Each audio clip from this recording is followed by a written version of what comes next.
Good evening, everyone. Medication reconciliation specialist. What does that mean? Many people I work with in the hospital know my title, but they don't know what it is that I do. It's a very simple yet important concept. When a patient's admitted to our hospital, I go and speak with them. I find out what medications they take at home, prescribed and over the counter. They're also known as pre-admission medications. In the U.S., medication errors are estimated to harm at least 1.5 million people per year, with about 400,000 preventable adverse events. This means practices such as medication reconciliation could prevent nearly half of all medication errors from ever happening. Today, my goal is to tell you a little bit more about medication reconciliation, the process and why it is important, in hopes that if you or someone you love are admitted to a hospital, you can be prepared and help prevent a possible adverse event. Some of the information I'll be giving you today includes: why do we reconcile medications?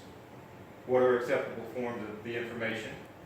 And what do we look for during reconciliation? So why do we reconcile medications? Medication reconciliation is a useful tool to physicians that are taking care of patients because it's a complete and accurate list of all their medications that they are taking at home. This list helps the physician when ordering medications for a patient so they can continue while they're in the hospital and their daily regimen is not interrupted. So now we know a little bit more why we reconcile medications. So I'll give you a little information on how we obtain the information. So acceptable forms of medication information are self-reported. This means the patient themselves either tell you what they're on verbally, they give you a personal list of their medications, or they have their medication bottles with them. If they don't have that, if they don't know their medications, we can always ask their next of kin, give them a call if they're not in the hospital with us, or we can call their preferred pharmacy and get a list from them, or contact their primary care physician. And in some cases, we have patients that come to us from assisted living facilities or nursing homes. They will have with them what's called a medication administration report, or a MAR. It's a detailed list of everything that they take. So now we know the ways we obtain the medication history. So I want to give you some basic knowledge on what we seek while we do the medication reconciliation. So the first thing we want to look for is always drug-drug interactions.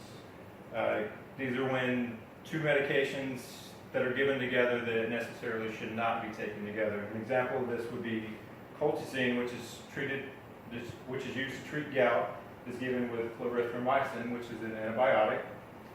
When these two medications are given together, it can cause a colchicine toxicity. Toxicity is obviously not good for anyone.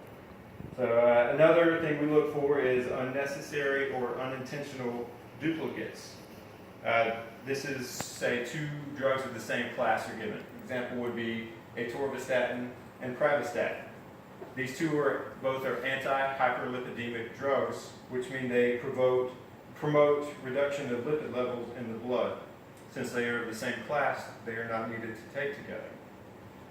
So now we understand the basic steps of what we go through for a successful medication reconciliation, which are interviewing the patient, verifying the information is correct as possible, and checking the information is safe for the patient.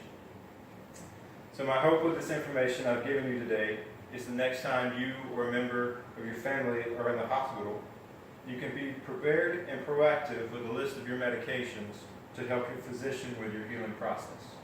Thank you for attention, and thank you for coming tonight.